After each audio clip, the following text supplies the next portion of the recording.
J'espère que vous allez bien, j'espère que vous vous portez bien, j'espère que j'espère que ça me fait une Algérie Park, nous continuons d'explorer ensemble les dessous de l'actualité algérienne. Nous continuons d'enquêter, d'investiguer pour vous ramener la vérité, pour vous ramener la vérité des faits, pour vous permettre de vous forger votre propre opinion en toute liberté, loin de la manipulation et de la désinformation. Entre le 6 et le 10 mars 2023, il y avait un événement énergétique important dans le monde. C'est l'un des rendez-vous les plus importants, les plus capitaux dans le monde concernant les investissements dans le domaine de l'énergie. Il s'agit du CIRAWEC. Le CIRAWEC, c'est un forum mondial qui est organisé à Austin, aux États-Unis, dans le Texas. Le CIRAWEC, c'est le rendez-vous le plus incontournable dans le monde concernant tout ce qui se déroule dans le secteur de l'énergie, notamment les énergies fossiles, le pétrole et le gaz. Comme vous savez, Austin, la capitale du Texas, le Texas est connu pour être l'une des régions les plus importantes aux États-Unis d'Amérique en ce qui concerne l'exploitation du pétrole et du gaz et les investissements pétroliers et gaziers. Le CERAWeek, donc, c'était la 41e édition cette année en 2023. Elle regroupe donc chaque année pratiquement les leaders mondiaux les plus influents dans l'industrie de l'énergie, des experts, des responsables gouvernementaux, des décideurs, des politiciens, des diplomates, des responsables de groupes technologiques, financiers, industriels, qui ont des activités liées directement, indirectement à l'énergie. Et vous savez, tout est lié à l'énergie. L'économie mondiale est basée sur la consommation de l'énergie. Sans énergie, il n'y a pas d'industrie. Sans énergie, il n'y a pas d'agriculture. Sans énergie, il n'y a pas d'électricité. Sans énergie, il n'y a pas de vie de cours. Parce que tout notre mode de vie quotidien est basé sur l'énergie. Donc le CERAWeek s'est déroulé à Houston au Texas et l'Algérie a été représentée par son ministre de l'énergie Mohamed Al-Keb qui s'est déplacé à cette occasion pour rencontrer de nombreux dirigeants mondiaux et le PDG de Sonatrach qui devait l'accompagner n'est pas parti là-bas. Bizarrement, le PDG de Sonatrach, qui a assisté à un événement important à Londres au mois de février, qui est un événement comme le CERAWeek, dont nous avons déjà d'ailleurs parlé sur Algérie Park, et nous avons expliqué que le PDG de Sonatrach a à Londres pour rencontrer la fille de Shingriha, Melissa Shingriha. Il s'agit de l'International Energy Week à Londres qui a eu lieu donc à la fin du mois de février, entre le 26 et le 28 février.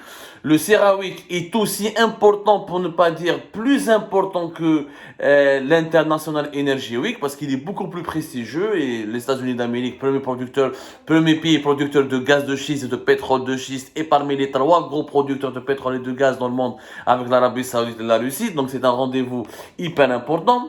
Le PDG de Sonatrach marche. Ce qui est bizarre, et ça c'est vraiment... Le CERAWeek au Texas cette année a été marqué par 2 événements bizarres sur lesquels nous allons parler.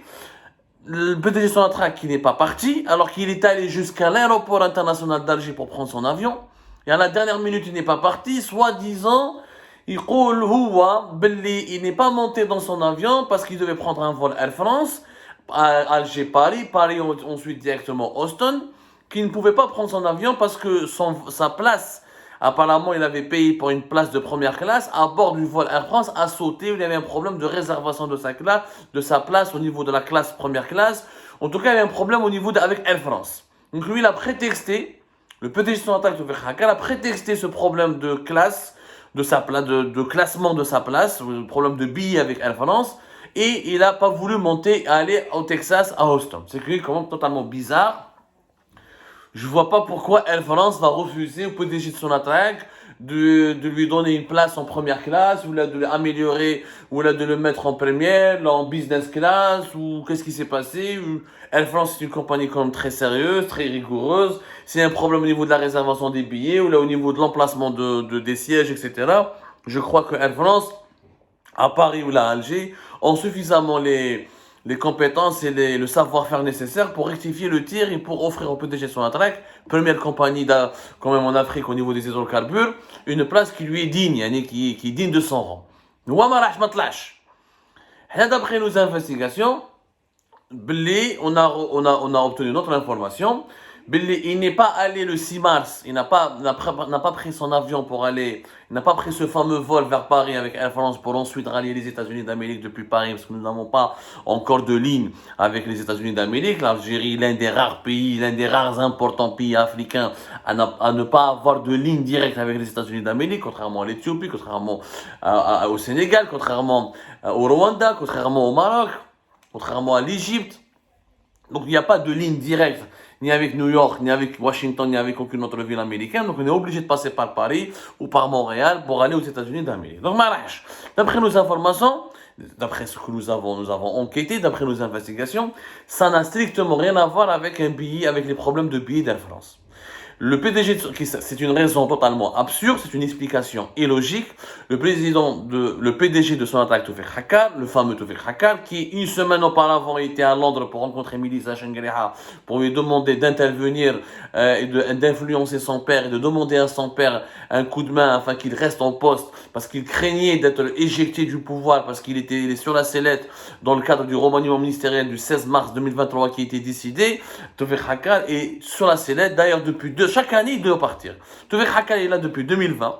Et chaque fois qu'il y a un changement, il fait partie de la liste des personnes qui doivent être des responsables des compagnies publiques et étatiques stratégiques, qui doivent être remplacés, qui doivent changer, qui doivent permuter ou là, qui doivent partir. Il est toujours sur la liste des partants. Il finit toujours par rester parce qu'il actionne ses réseaux, où il demande au fils de Tebboune, Khaled Tebboune, d'intervenir en sa faveur, où il demande à un conseil de Tebboune, Balam Boualem, où là, son secrétaire particulier, Hamadej, Hamada Jamirouj, où là il demande à l'entourage de Chenguereha à travers la fille de Melissa Chenguereha, sa fille, Saïd Chenguereha, le chef d'état-major de l'AMP, avec sa fille Melissa Chenguereha qui travaille et qui occupe un poste important dans la direction financière d'une filiale stratégique et importante basée à Londres. SPC Londres, SPC Sonatrach Londres, nous en avons déjà parlé dans l'émission précédente. Vous pouvez la revoir, Ejmaa. Elle est déjà sur notre chaîne YouTube et sur notre page Facebook, pour ne pas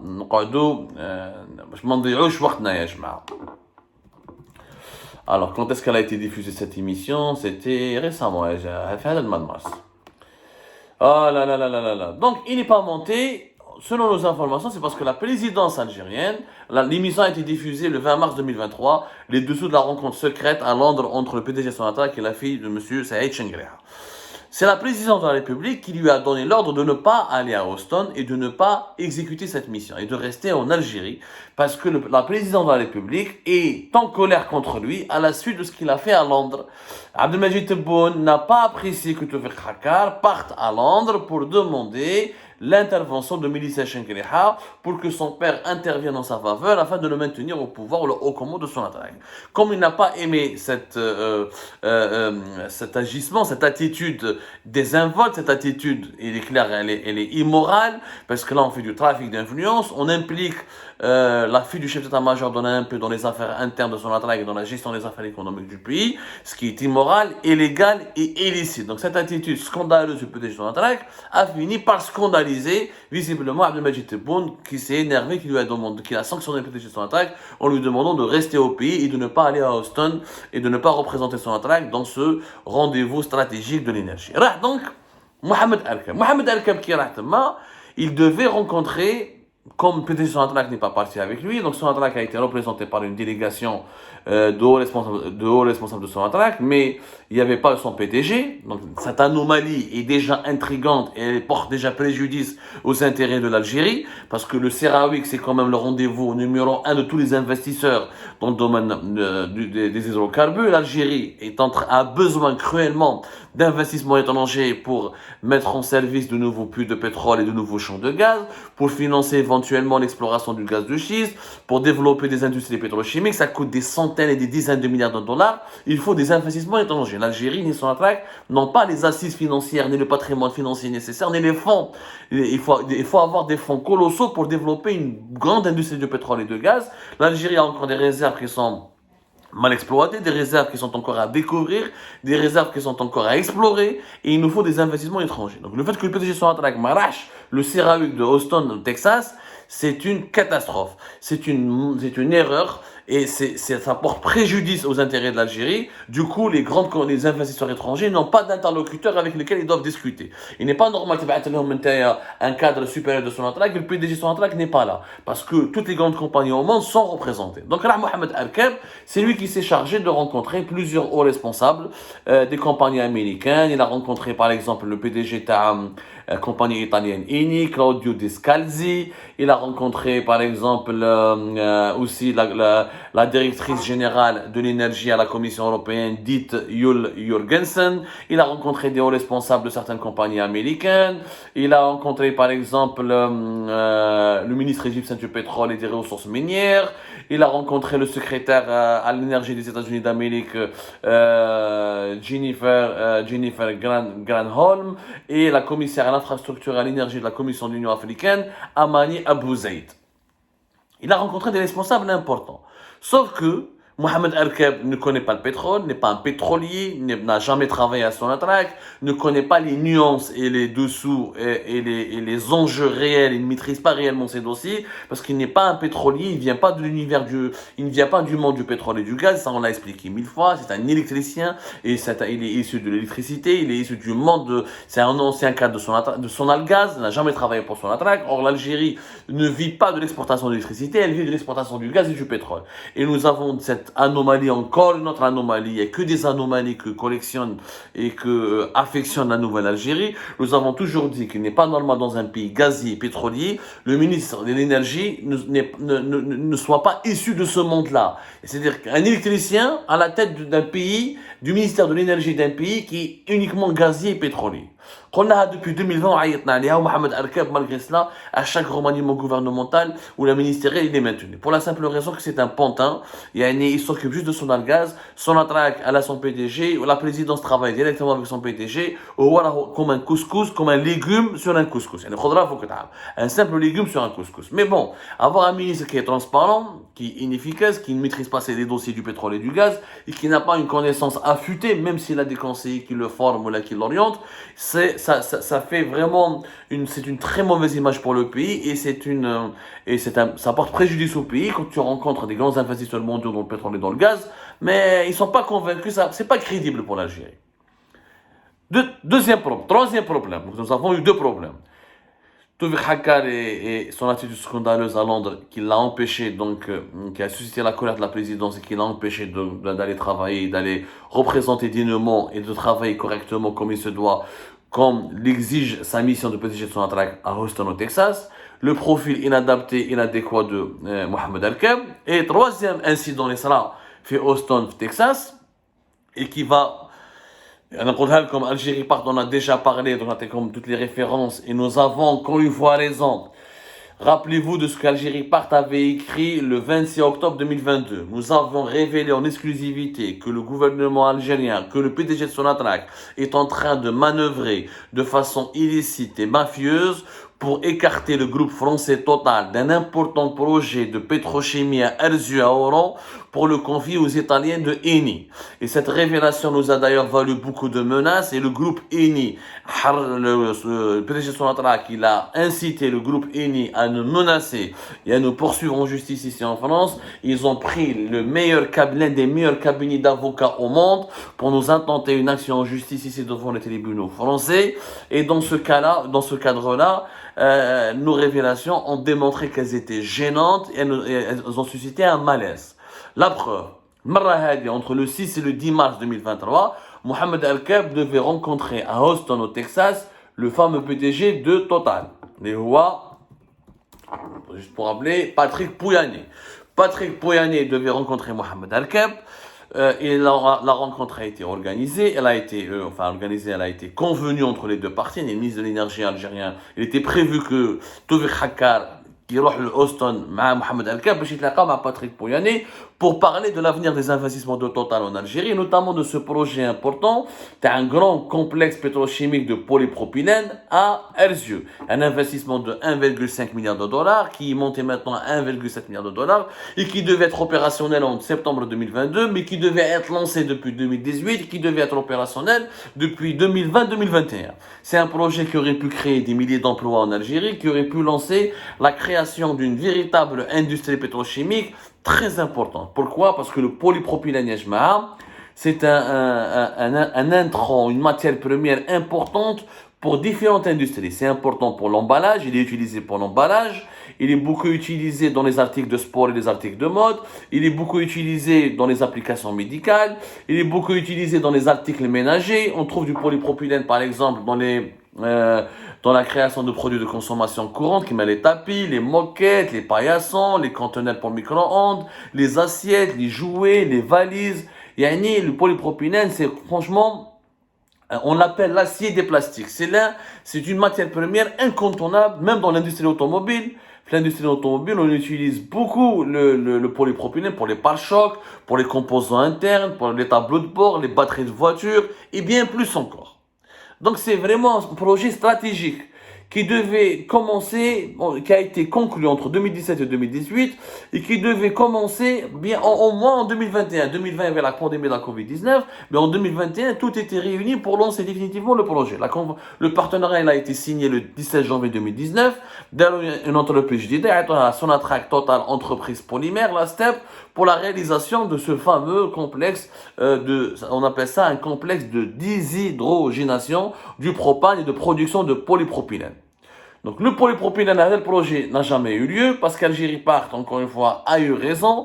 Nos enquêtes ont démontré leur véracité et leur exactitude puisque son PDG Sonatrach ne voulait pas faire ce projet avec le PDG, avec Total, il voulait le faire avec un autre groupe. La preuve, Mohamed Al-Keb, il a reçu un coup de fil à la dernière minute pour annuler sa rencontre avec le PDG de Total, Pouyanné, à Houston. La rencontre a été annulée alors qu'il était question d'étudier les évolutions de ce projet et d'étudier les modalités de concrétisation de ce projet. Ils ont posé un lapin au PDG de Total. Total, quand même, c'est l'un des plus grands investisseurs au monde.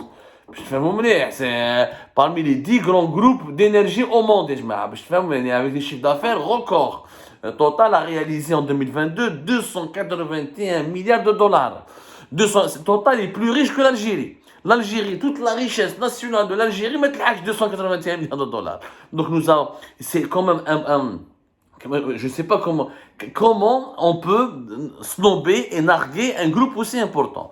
Par contre, ce qui confirme encore une fois les investigations d'Algérie Part, monsieur, comment il s'appelle, monsieur Al-Kab a rencontré le PDG d'Eni, Claudio Descalzi, ce qui confirme que Eni et les Italiens sont beaucoup plus avantagés que les Français Total et que l'Algérie donc veut confier, parce que depuis 2021 Eni enchaîne les contrats et les marchés les plus importants en Algérie. Elle a un traitement très privilégié. On l'a laissé racheter les actifs de BP, on lui a renouvelé ses contrats d'exploitation dans certains gisements du pétrole dans des conditions troublantes avec des facilitations qui sont illicites et illégales et qui ne Algérie Part l'a déjà expliqué cela, renvoyez toutes les enquêtes d'Algérie Part et on reviendra là-dessus, avec des facilitations illégales et illicites et en tout cas des facilitations qui ne favorisent pas les intérêts financiers du pays, alors qu'on aurait pu lancer des appels d'offres pour ramener d'autres investisseurs étrangers qui auraient pu mettre beaucoup plus d'argent que Eni, même si Eni c'est un partenaire historique pour l'Algérie. C'est pas justifié de donner une logique de monopole de Eni, parce qu'Eni commence à avoir les groupes chinois commencent à avoir un certain monopole pour le secteur de l'énergie. Algérie Part avait tiré la sonnette d'alarme. Eni دخل BP في تيغنتورين الى مع البروجي تاع اناداركو il a pris des gisements ودوكا حابين ينحوا البروجي تاع ارزيو le projet تاع Total qui devait commencer depuis 2018. Ils veulent l'enlever, ils veulent le donner à Eni. C'est des manœuvres qui sont illégales parce que tu as signé un contrat avec Total. Tu as signé un contrat avec Total. Et Total est 2 fois plus riche et 2 fois plus puissante que Eni. Eni, le chiffre d'affaires en 2022, c'était 132 milliards d'euros. Et Total, qui m'a coûté comme plus de 280 milliards d'euros. Le problème, l'Algérie a le droit de vouloir travailler avec Eni. Mais tu as un contrat avec Total. Et le projet Hadaya est en train d'être retardé dangereusement. Alors que Sonatrach, je cite son vice-président, qui s'appelle le vice-président chargé de l'activité raffinage et pétrochimie à Sonatrach, Batouche Boutouba. Il avait annoncé que le projet le polypropylène, l'usine de production de polypropylène d'Erzur devait être opérationnel durant le dernier trimestre de l'année 2022. Il devait commencer à produire à partir de septembre 2022. Rien, mais qu'une production, ni les travaux de construction de ce fameux complexe, c'est quand même, c'est grave, c'est-à-dire, on parle quand même d'un projet qui devait produire 550 000 tonnes de polypropylène exportable. Donc c'est une matière première qu'on aurait pu exporter, avec laquelle on aurait pu gagner, donc des exportations avec lesquelles on aurait pu renforcer les revenus de devises du pays, diversifier nos revenus en devises et se doter d'une véritable industrie pétrochimique. Parce que pour le moment, l'Algérie exporte majoritairement son pétrole et son gaz en brut, sans une transformation industrielle. Alors que les produits dérivés du pétrole et du gaz vont rapporter beaucoup plus d'argent parce qu'ils coûtent beaucoup plus cher que le baril du pétrole, ils coûtent beaucoup plus cher que le mètre cube de gaz naturel. Quand tu exportes une énergie brute, ça n'a rien à voir quand tu l'exportes en produits industrialisés ou en dérivés de produits industriels, ça va te rapporter beaucoup plus de devises. Tout un projet qui est saboté, juste parce que pourquoi Eni? Parce que Eni s'entendent beaucoup plus avec elle. Et vous imaginez, ce n'est pas pour les beaux yeux des Italiens qui veulent donner ce projet de polypropylène à Erzur. C'est parce que les Italiens donnent davantage de la chipa, donnent davantage des pots de vin. Alors que je fais les scandales à Saipem avec Sonatrach, scandale Sonatrach 2 avec Saipem de 2011 à 2019. Il a défrayé la chronique sur l'ensemble de la presse internationale et il y a eu des procès en Italie avec des témoignages accablants de pots de vin versés par les Italiens à des dirigeants algériens. Aujourd'hui, on est passé de Saipem, qui est une filiale de Eni, à la maison mère Eni. Et on dit comme les Eni, un jour ou l'autre, d'ici une année, 2 ans, ou là 3 ans maximum, un énorme scandale de corruption va éclater en Algérie. Parce qu'on est en train de lui donner les projets les plus stratégiques du pays, au détriment des concurrents étrangers, au détriment de d'autres groupes étrangers aussi importants, si ce n'est pas plus important que Eni. Et à la fin, moyennant bien sûr des enveloppes, des commissions, des rétrocommissions, les projets ne se font pas à l'heure, logique de monopole, influence quand un opérateur étranger comme Eni détient autant de projets en Algérie et autant de privilèges, il peut faire du lobbying et là il va exercer une mainmise sur le secteur du pétrole et du gaz qui est quand même la colonne vertébrale du pays et par ricochet une certaine mainmise sur les dirigeants politiques algériens. Et là nous avons une question de menace directe contre la souveraineté nationale.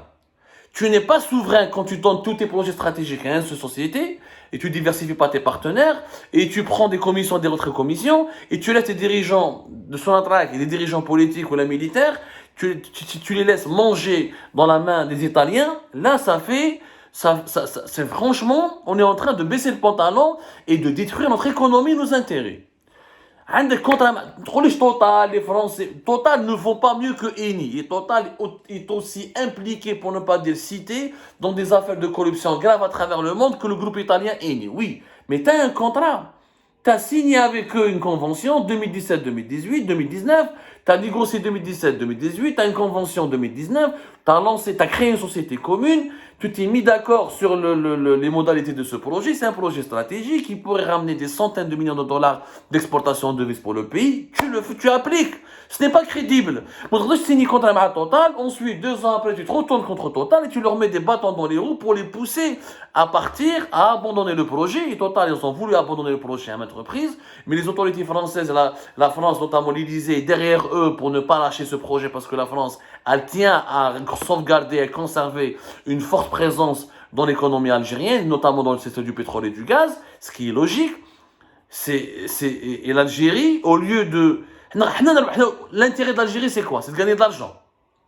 Dès des projets avec Eni, avec Total, avec ExxonMobil, tu diversifies tes partenaires. Le pays est suffisamment grand, il y a du gâteau pour tout le monde. Et nous avons besoin de tellement de projets, notamment dans l'industrie pétrochimique, que nous avons besoin d'une multitude d'investisseurs. Pourquoi saboter Total pour les beaux yeux de Eni? Parce que Eni va donner plus d'enveloppe que Total. Allez à la réalité, et c'est ça le fond du scandale qui va éclater un jour à la figure de Abdelmajid Tebboune, et ça sera pire que le scandale Sonatrach 1, Sonatrach 2,